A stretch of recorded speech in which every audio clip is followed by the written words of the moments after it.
So this is the second installment in our lead lifecycle series. So we are taking you through step by step the entire lead lifecycle. So our first presentation was an overview of the modern client journey, or the lead lifecycle as we call it.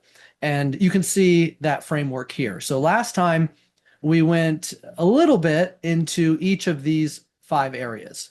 Today, we're going to go deep into the first phase, attract. And then we hope you'll join us for the rest of the series as we talk about activation, nurturing, conversion, retention, and referral generation. So we'll go deep into each leg of this journey. So for today, we're talking about attraction, attracting the right clients and prospects to your firm, and what it takes to do that today. But I'll tell you that it's really not that simple. In fact, just as we were preparing for this, we had to start to break it down into its various components, which have changed in recent years. So the attraction for that even to happen, for somebody to be attracted to you and say, hey, yeah, I want this person as my advisor. First, you have to be visible. You have to get found. And then the content that you're producing has to have the right level of information for the intent of that person, depending on where they are in their journey. And then really, when that's both working, when they're getting there, they're finding you, and their intent is where it needs to be, and the content matches that intent, then they can start to actually be attracted to working with you today. So you could say for this chapter of the Lead Lifecycle series, we're really talking about visibility, intent, and attraction. And so when we talk about this area of the relationship, the very beginning of the relationship, the most important thing that I hope you get out of this presentation today is that a lot has changed. It really has changed dramatically, and it's happening with great speed.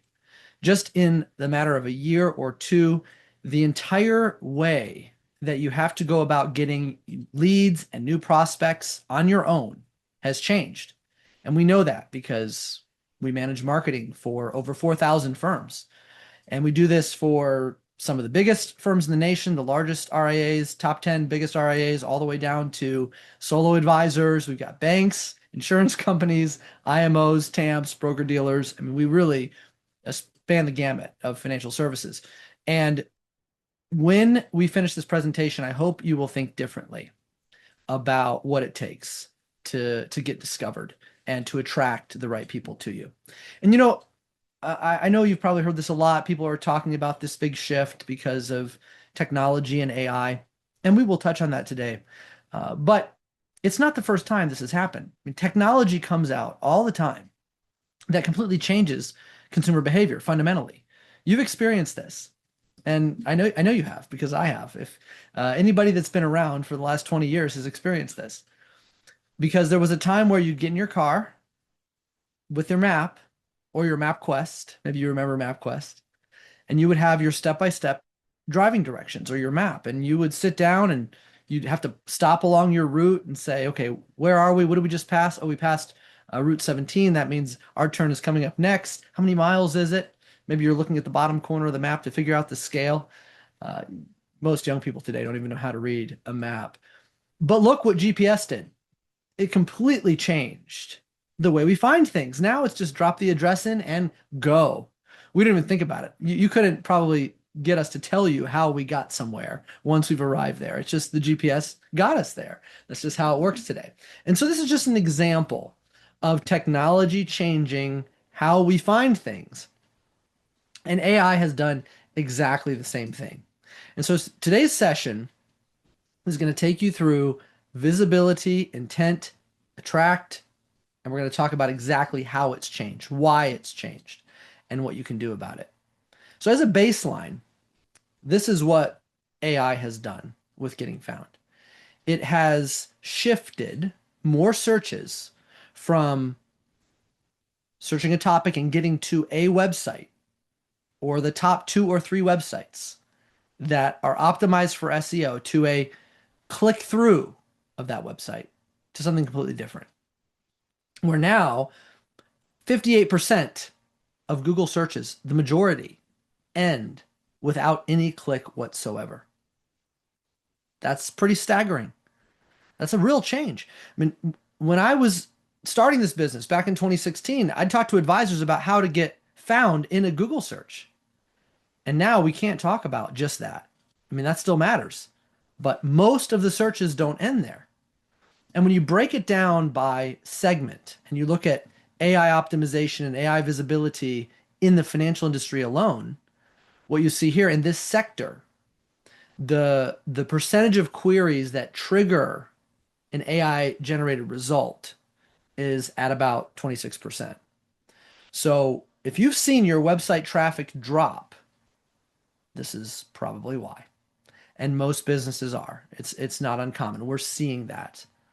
And just as an aside, ChatGPT is getting the majority of those searches in the financial industry. So it is a good exercise to go and see what ChatGPT has to say about you and your firm. But usually that's not the way they're going to find you at all. They're not going to go to ChatGPT and ask about you. Typically, we're going to talk about how that's done and how you get into those conversations as we go through the presentation today. But that's good for you to know how you're showing up. Now, as we talk about the actual process, the steps, the elements that are at play here, this is the core principle. This is, you could say, the highlight of what this is all about, this whole presentation. You, me, every business that somebody is considering, almost across the board, we know 58% at least, they are evaluating you, comparing you, trying to understand you before they ever get to your website. Before they ever get to you, you're already being evaluated.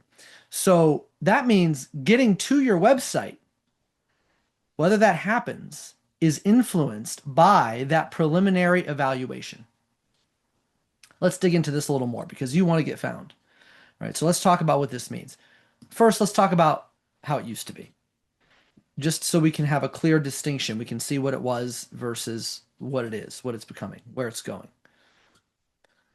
In the past, somebody would go and do a Google search.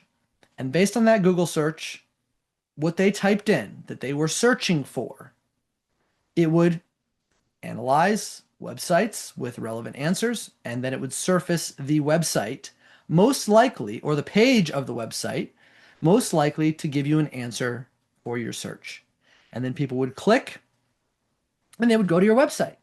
So the whole game of getting found was make sure you have relevant content on your website in search so you show up on the first page near the top.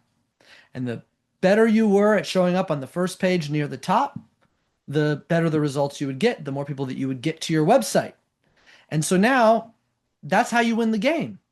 The firms with the biggest budgets that could put the ads at the top of the page and the firms with the deep SEO strategies to get to the top of the page, that's how they would get found.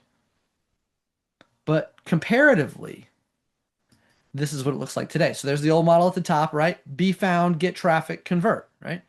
Very simple. Just get the traffic.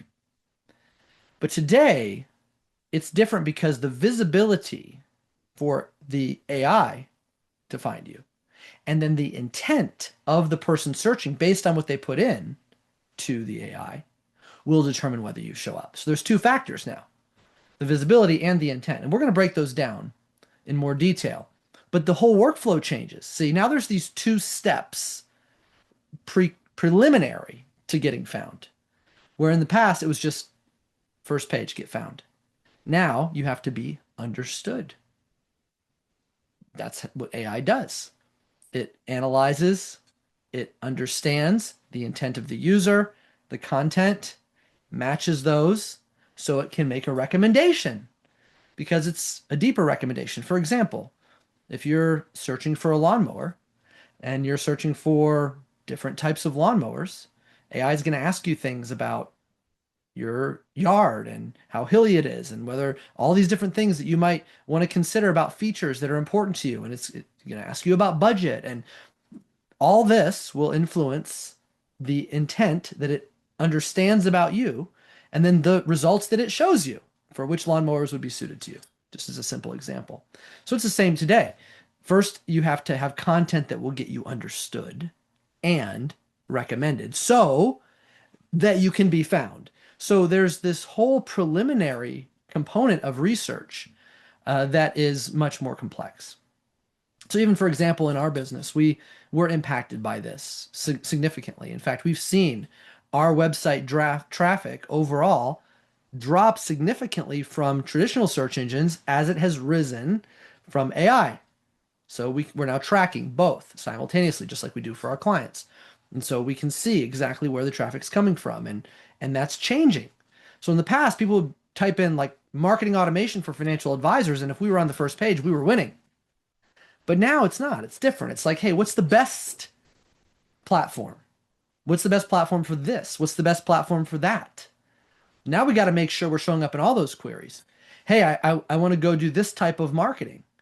What makes this type of marketing successful for this audience of people? Now I've got to be in new conversations. So it does make the complexity of content development a lot more difficult. And we're going to go through a section on content development today. But there is a reality, and you have to understand and face this reality. It's the way it is right now, that websites are getting 15 to 25% drops in organic traffic from traditional search engines. From traditional search engines. Doesn't mean your traffic has to drop overall. And in fact, with a good strategy, your traffic could be going up overall, but more of it can be shifting to AI searches. And that's a new kind of problem because, last year's problem was like, hey, how do we convert the leads? What lead source is best? How can I improve my close rate? Like the traffic was already there. How can I get more conversions on page? And those are still things that have to be solved for, no doubt. But now there's a whole new shift to this excuse me, visibility problem. There we go. Get it out, Robert. There's a whole visibility problem. So are we even showing up? Are we even being considered? Did we show up in AI search? Did AI mention us? How did it mention us? What did it say about us? Did what it said about us actually build credibility, or did it hurt my credibility? And you really can't address these things unless you understand the layers of visibility and you address all of them. So for example, human visibility, bottom of the pyramid, the traditional element of our business. You could say this SEO layer is a shift too. It's just not as recent as the AI visibility shift. So our business is evolving. Markets evolve, consumer behavior evolves, and that's what we're seeing. You've got this initial layer where you still have to have, it's critical, it's foundational, social connections, referrals from existing clients, events. You've probably seen research, we've talked about it before, where seminars and client events convert quality leads at a very high rate. And you'll often have people talking about these things as like a core function of their growth strategy, and that is not wrong. They should be. They can be. SEO. People still talk about SEO. We do too. It's not wrong. It needs to be part. Traditional search is still a component. Even if 58% of the searches end in no click, you still want that other 42% that's out there, don't you? So those things matter. But what's happening is this AI visibility layer that is where you show up, which can actually drive performance in the other layers. For example, Google. AI summaries can lead to a click or being found if they're structured right, if your content's right. People can find you with AI search and end up at one of your events. So these layers all have to be taken into consideration. And you can't just focus on maybe the traditional layer if you want the whole system to work. If you don't want your growth to break somewhere or break down.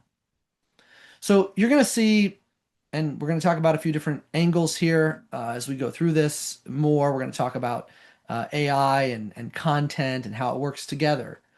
So just to level set, AEO might not be something you've heard a lot.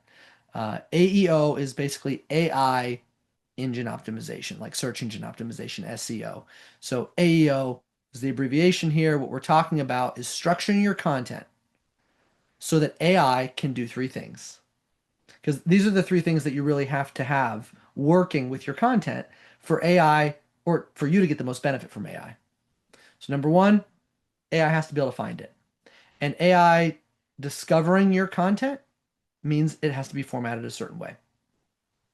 Number two, AI can understand it. So it can process it and make sense of it contextually so it can match it to the intent of the people who are querying it. And third, trustworthiness, so that AI can trust the content and include it in its answers. And that's where things like third-party reviews and backlinks and third-party research and PR, right? All these things also help. So the content strategy that you have for AI, remember, AI has to be able to find it, understand it, and recommend it. And we'll talk about how to do that. What the ultimate search and find strategy that you have looks like is something kind of like this. The research journey is very tangled. It's not linear anymore. Remember the old way, right? Just search, find, click. Now, people are going out and they're looking on Claude, they're talking to friends, they're reading your Google reviews, uh, they're using ChatGPT, they're directories, and all of this research that they're doing online is changing their intent over time because the better the quality of how you show up, the more that their intent increases, and then ultimately the right content matching their intent will help attract them to you. So this is the journey. It's visibility in all these places in a way that matches to intent and attracts. Interestingly, the research journey is getting longer. The data shows that too. 31% of consumers said AI summaries make them spend more time searching. So it's funny that AI doesn't necessarily speed us up, but it does give us more depth. So how can you be part of that conversation and get the depth that you need to have so that you show up in those summaries, you get recommended in those summaries? It all comes down to your content. So this is the second piece. How to make sure that you are understood. And the content strategy is key to this. So first of all, AI, it doesn't just surface content. That's what search engines did. What AI engines do is they match content to intent. So, for example, as people are querying, the AI is recognizing if they're in a preliminary research stage or an advanced research buying consideration stage, for example. And the content it returns will be different. Here are the three stages of audience intent. So what you see here is first the exploration stage. This is low intent. So, for example, the exploration stage, people are asking questions that are designed to get them basic answers. They want education, right? What should I do with X or Y? Or tell me about how this works. Then they've got consideration, mid intent. So now they're starting to get narrowed in on what they want, and now maybe they're considering different advisors or different approaches. You know, what's the difference between fee only and fee based? Now they're in the consideration stage. Then they get to the decision stage. They need confidence, right? They're now making a decision and they're asking things like compare this advisor with this advisor, this offering with that offering, this fee with that fee, and what you know about my circumstances. And so, Teresa, to your question, this next section will really explain how you build content for each of these sections, each of these different levels of audience intent.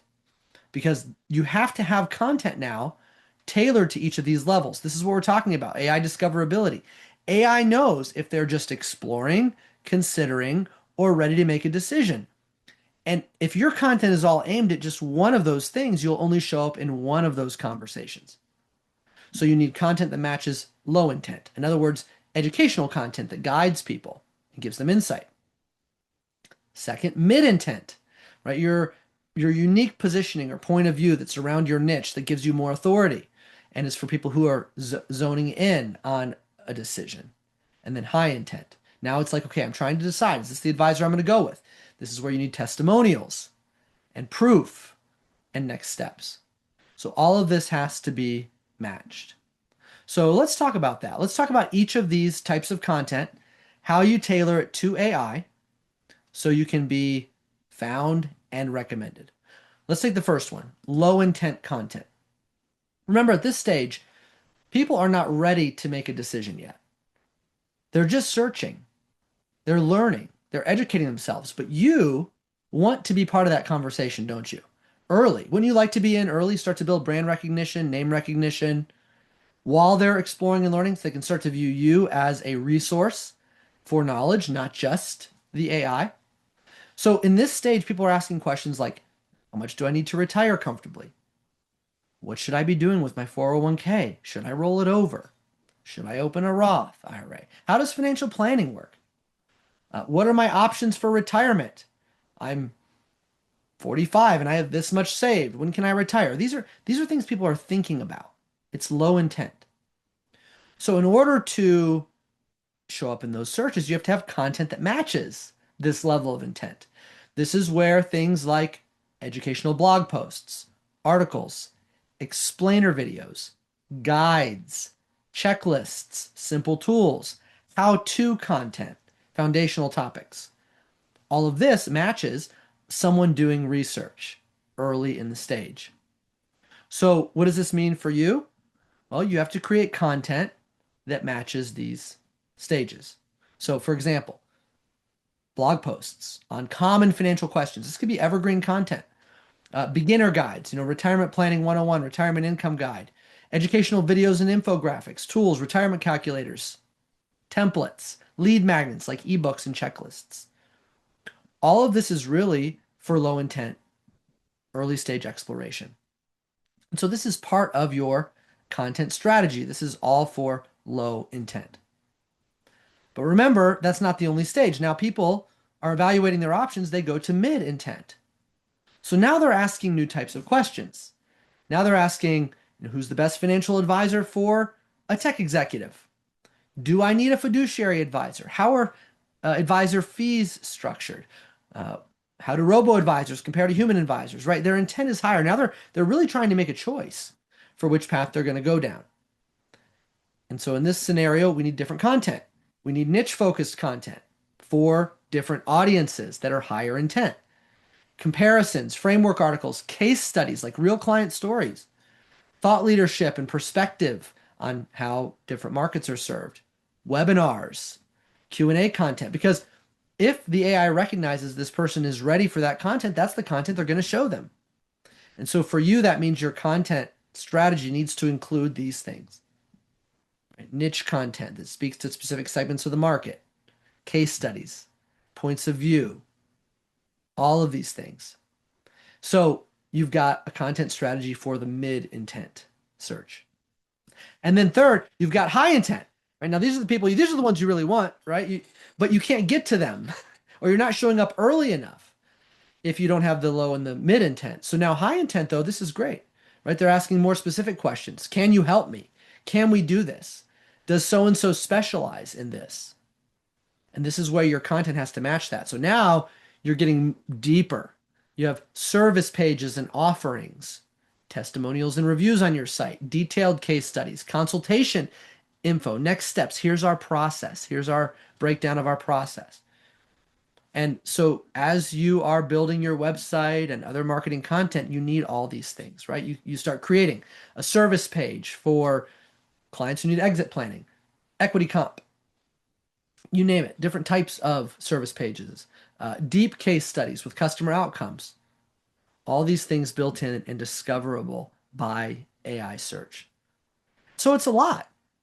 It can be overwhelming. Maybe just going through these few slides was overwhelming. Like, oh my goodness, that is so much content. But what you have to understand is that this is what AI is forcing.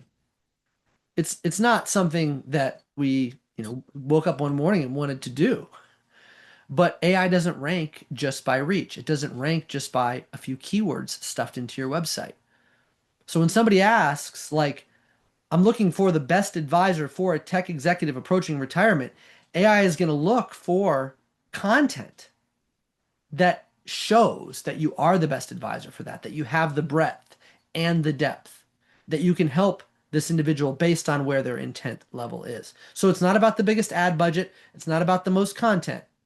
It's about relevant content. And so really your content has to do three things. It has to get you found. Once it gets you found, it has to build trust with the AI and the people. And it has to signal expertise, and there has to be proof points there so that the AI will actually recommend you. And if you're not thinking about content doing all these things for you, you're not getting the full impact, the full benefit of your content. Let me give you an example, sort of a what to do and what not to do. This is how things have changed. If you follow Google, for example, they recently did a big update. They explained how the algorithms are changing, how they're going to rank search, how their AI works, SEO strategies that didn't work before and work, or worked before and don't work today. And this is one of the things they talked about: commodity content versus non-commodity content. So this is a really good framework for you to keep in mind as you're producing content, blog posts, articles, videos, other things like that. So, for example, commodity content is not going to rank well. But this is the kind of easy, cheap content that you see everywhere. And a lot of content companies sell this kind of content. And basically, AI and SEO, it's just not going to work anymore. So, commodity content is like things that have generic savings advice and like rule of thumb benchmarks and stuff anybody can Google. Like if anybody can just Google it and find it a bunch of places, that's commodity content. Um, that's low intent commodity content. Then you've got you see these layers here, right? Mid intent, high intent. Even if it's high intent content, like they're ready to go. Schedule your free financial consultation. Like that's so used. It's going to be viewed as commodity content. It's not going to help you rank. So let's just use an example. You want to get found in high intent searches for people who are ready to book meetings. Instead of schedule a free financial consultation, you would have different calls to action for different audiences that are high intent. So you might have like an equity comp analysis that would be less commoditized. You might have a call to action for a retirement income planning session. So different audience, but high intent call to action. Or as you can see here, this example, how we helped the Stripe engineer navigate 2.1 million in pre-IPO equity. That is super specific. It's niche. It incorporates a detailed walkthrough of the strategy. So basically, there's no free rides for content. Like there's no like cheap and easy, buy a bunch of generic articles and get found in AI search. You have to have the depth of expertise, non-commodity content. So working with a writer or an agency or someone who can help you with this, if you're not a good writer, is really important. Content is working in two ways now. So it used to be basically you get found in a Google search and then your content would work after the discovery. But now content is all about before and after. Because if your content is good, it will start to show up in AI search results as high quality, non-commoditized answers to key questions for people at different levels of intent. All right, let's move to the next section. Let's assume that you've taken these steps. You're creating content for each level of intent for different audience that's specific, non-commodity content. Now they're finding you. They're getting to your website. AI is recommending your website. What does that take? And how does that actually end up driving growth? Well, the website validation layer is sort of new. Websites in the past were almost like a discovery layer, right? People would Google and find your website or go to your URL, and that's where they would discover you for the first time. But now we're calling it a validation layer because it's not the starting point anymore. It becomes the place where people then opt in for the next step when their intent is high. So when they're at your website now, it's less about discovery and it's more about credibility. Is this person credible? Can I trust them? Are they legitimate? And before a person can come to that conclusion, AI has to come to that conclusion as well. And so things like your brand signals, your tone, your positioning, your clarity, it's not just for humans. It's not shaping just human perception. Now AI is taught to read, interpret, and identify whether you should be recommended. And so when you build a website, you have to really think of it from this perspective of being a validation layer. And these components have to be part of the architecture of your site. So what are the four primary things that make a website successful? So first of all, we just talked about a lot of it. AI discoverability. The way it's structured, the way the schemas and markups are done, it has to be found by AI and it has to have the right type of content.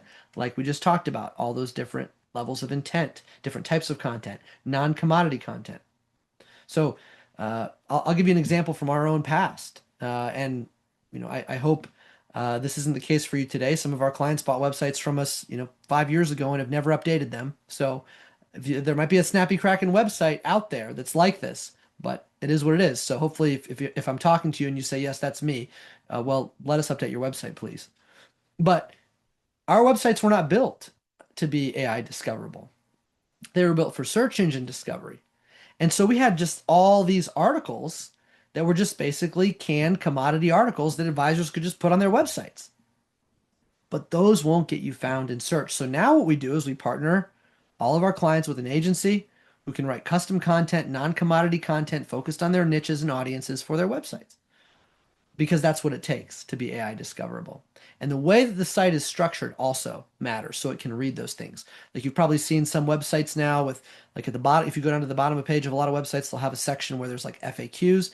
A lot of those questions are the types of things that get used in AI search, and then there'll be answers that are designed for AI search responses. You'll see that on a lot of our new websites. And so that's got to be there. Then once AI is recommending you, of course, all of the human discoverability component of this has to be there. They've got to be able to go in the right menus, the right expectations, the right navigation, the right content for a person to build trust. So things that AI wouldn't necessarily return in a search, like a nice introduction video with you, who you are, how you work, a little bit about your firm. That may not help AI, but it will definitely help when a person lands on your website and they can watch and get to know you and see your personality. SEO still has to be there. The traditional search still is going to be 40 to 50% of the search. So we've got to think about SEO. So now you've got AI, AIO, AEO, SEO, human discoverability, and the third, you need integration with marketing automation because you want to track visitors and clicks and views. That increases intent. That lets you know what content to send. You want to have effective ways to capture opt-ins on your site and then put them into sequences where they can be moved closer to a relationship with you.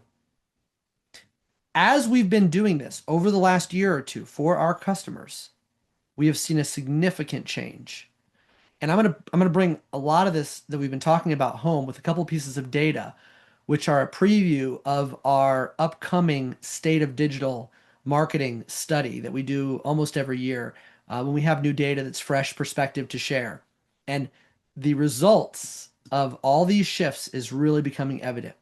So this is interesting. So when we looked at last year, quarter by quarter, in the fourth quarter alone, we saw website traffic grow 25%. Now, we talked about AI search reducing your website traffic by 15 to 25%. You might remember that. That's the typical. But AI has actually also got the potential to increase your search traffic, as we mentioned. So, all together, between AI search and traditional search, our customers saw a 25% increase in their traffic. A lot of this has to do with the strategies that we've been talking about here today and how we implement those. But this is the really crazy part. Traffic went up 25%, but form completions or form submissions, you could say leads coming through websites, went up 204%. So the increase in the number of leads generated was far greater than the increase in traffic. In fact, the number of forms submitted on a website per customer doubled. So customers are going and submitting more than one form on a website. And the overall conversion rate on these forms tripled. It tripled, nearly tripled. Why? What does this come down to? Well, simply put, because of all the searching that people have done, all the research, they're coming to the website with higher intent. Because the website is moving, remember, from the discovery stage to the validation stage. So they're getting to your website already to validate the search they've done, the research they've done. And so their intent is higher when they get there, which means the number of leads that are generated are greater. Now, if you're not seeing this in your own website results, please reach out to us because we'd love to help you. But this is the raw data. Much more data to come in our upcoming report. Now, what about lead generation, though? A lot of what we've been talking about here is AI visibility, AI search, content structure and strategy. But you might be saying, well, Robert, what if I just go buy leads? Like, why can't I just go to, one of these lead gen providers and just get my leads? And you absolutely can. No doubt about it. We have thousands of customers that do that and with some success. But lead generation is moving in the stack as well because lead generation is becoming an acceleration layer. So what do I mean by that? Well, most firms would just say, well, I just want leads. I want more leads. But even a lead is not the starting point anymore. In fact, you've probably seen like a lot of these lead gen providers are consolidating and selling and investing a lot to try to stay ahead of this trend because it's hard now to get somebody who hasn't done their research in AI to go to NerdWallet and submit a lead because the way people do research is changing. So lead gen is not doing the whole job. That's the point. It can do part of the job. It can be an accelerant. So to clarify, ads, they work. Buying lists, that can work. Events, work. All these different strategies you can use for growth, they can work.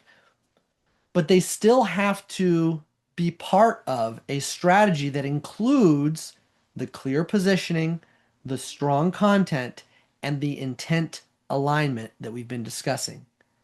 Because without that, all of that other research that we talked about that's being done in that big tangled web will lead to higher conversion rates on your leads or lower conversion rates on your leads. This is something the biggest firms get. They understand it. So you'll see they're spending millions of dollars to buy leads from lead gen providers, but they're also investing heavily into their website and content strategy because they know consumers are going to be validating them that the lead alone is not enough.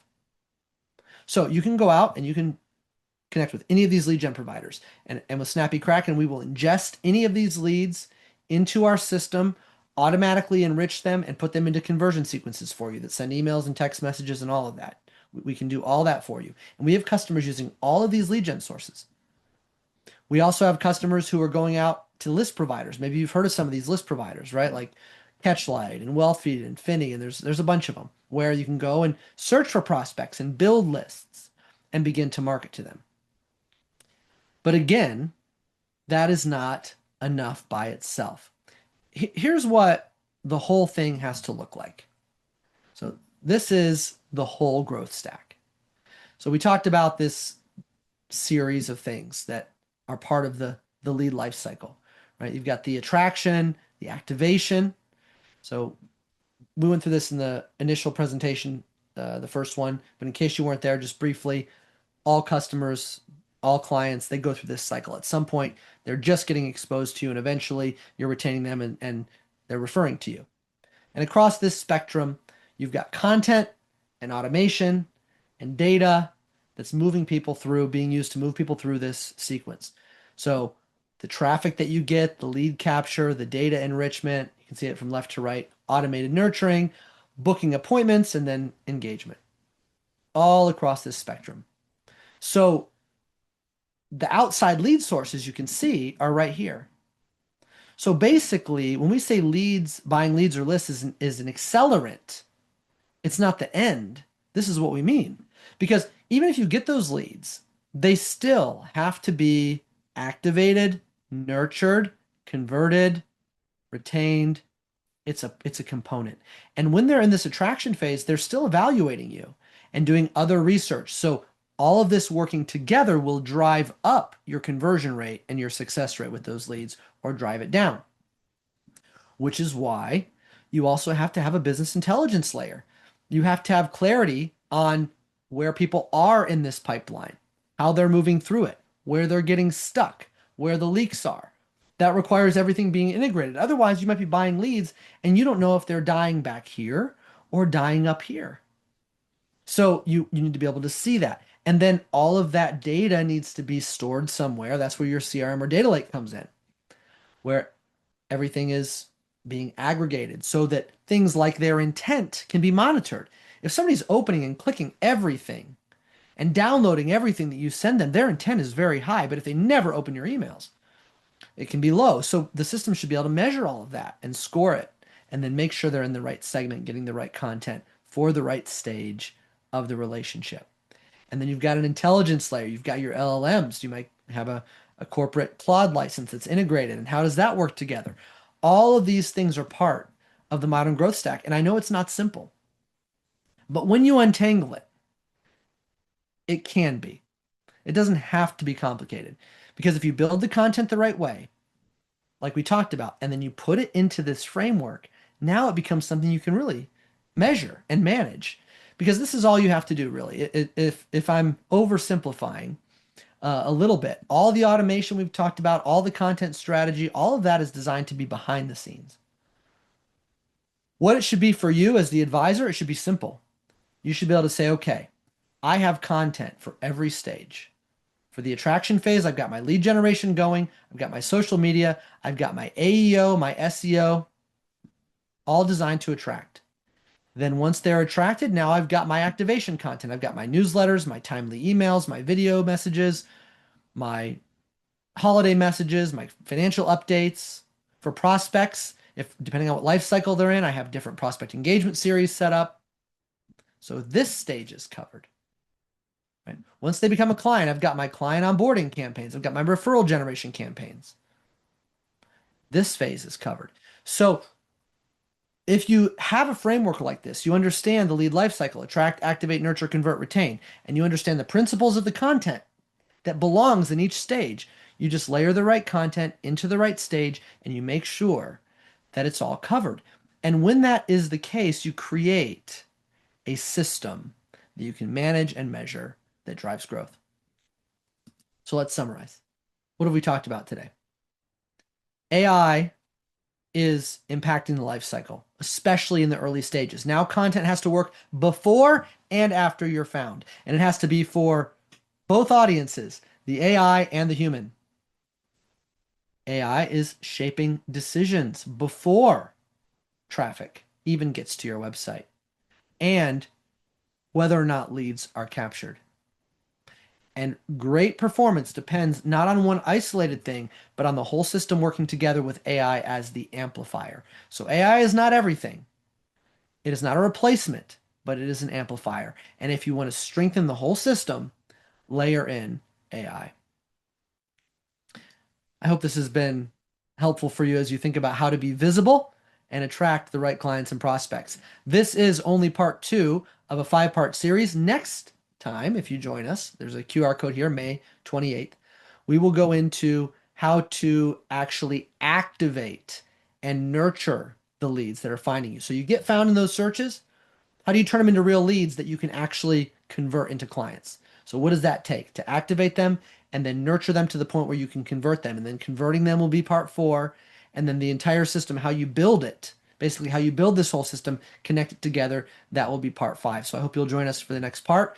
And also, if you are interested in getting a demo of the technology that does all of this, because these are concepts and strategies, but there's technology behind it, then please use this QR code to request a demo, and a member of my team will be happy to show you how we set up the entire lead lifecycle for you. So I don't have any open questions. I don't know if that's good or bad. It either means you fell asleep or I answered all your questions. But since I don't, we'll go ahead and give you 15 minutes back. And I thank you for joining us today, and I hope you join us for the next session. It was a pleasure to speak for you. Take care.